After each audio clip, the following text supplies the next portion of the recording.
Let's all say it together. Association. Listen, I understand triggers. I understand they knock you out cold. I get it. But you have to think, there's no current threat. If your spouse or partner's car is a trigger for you, it's from the past.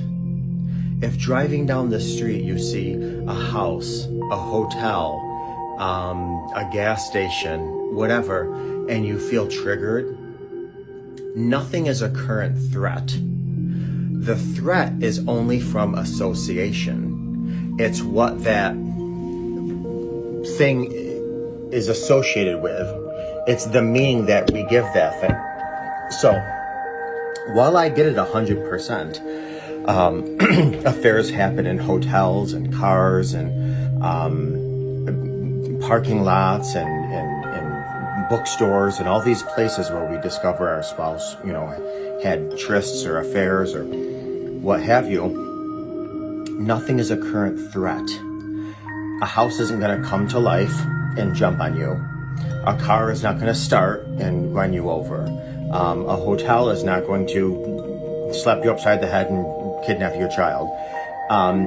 They're just inanimate objects. Even if they're people, the threat is not immediate. Now, there are some exceptions, obviously. I talk to couples all the time where the AP, the affair partner, has aggressed, towards the couple or the person or whatever.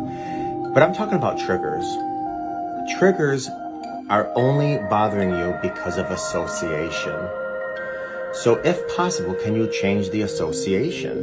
And if you can't change the association, can you just simply say, as you're passing a hotel, as you're passing a parking lot, as you're passing a whatever that's a trigger, oh, I'm feeling the association.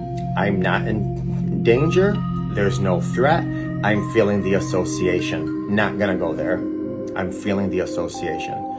So keep in mind, I say this all the time, others give us pain. We don't need to give ourselves unnecessary suffering.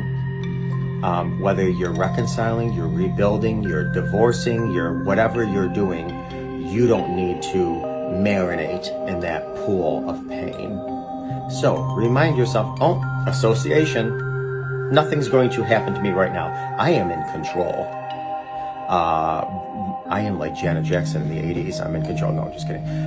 You are in control. You are making decisions now. If you're making the decision to leave, you're in control. If you're making the decision to stay and reconcile and rebuild, you're in control. Your healing, your life, your journey, your decisions. Even if you have to stay because kind of you're forced to, I don't have a place to go. I have kids. I don't have a job. You're still making a decision based on what's best for you at the moment, what's best for your kids. So you're still making a decision. That you are in the driver's side of your life. Maybe you're staying for the kids and you're like, you know what, in 5 years when they graduate from high school, I'm out of here. Or maybe you're staying temporarily just to get some facts together to file for divorce. Or maybe you're willing to work on that. Whatever you're doing, it really doesn't matter. You are in control. You are making your decisions. So when you're riding down the street or you're watching something on TV or you're talking on the phone and somebody says something or there's a certain smell or a certain sound or a certain whatever that triggers you, just tell yourself, oh, wow, interesting. Okay, another association. Because all we're doing is taking that inanimate object and associating it with our own narrative, and it's causing us pain. Now, that narrative may or may not be true, but that's regardless. It's by association. There's no current threat. Whatever you're looking at that's a trigger, it's not going to come to life and harm you. You're just feeling pain from association.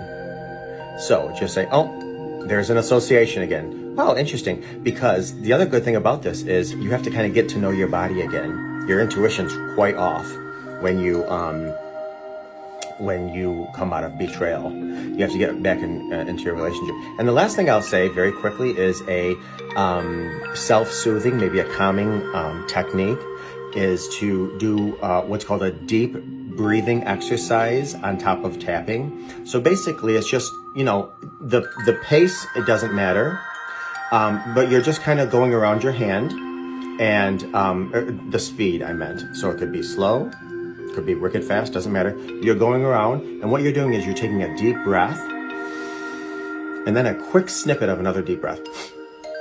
And then you're blowing out slowly. So again, it's going around your hand.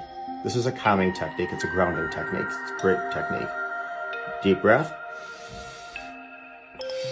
One more, and slow.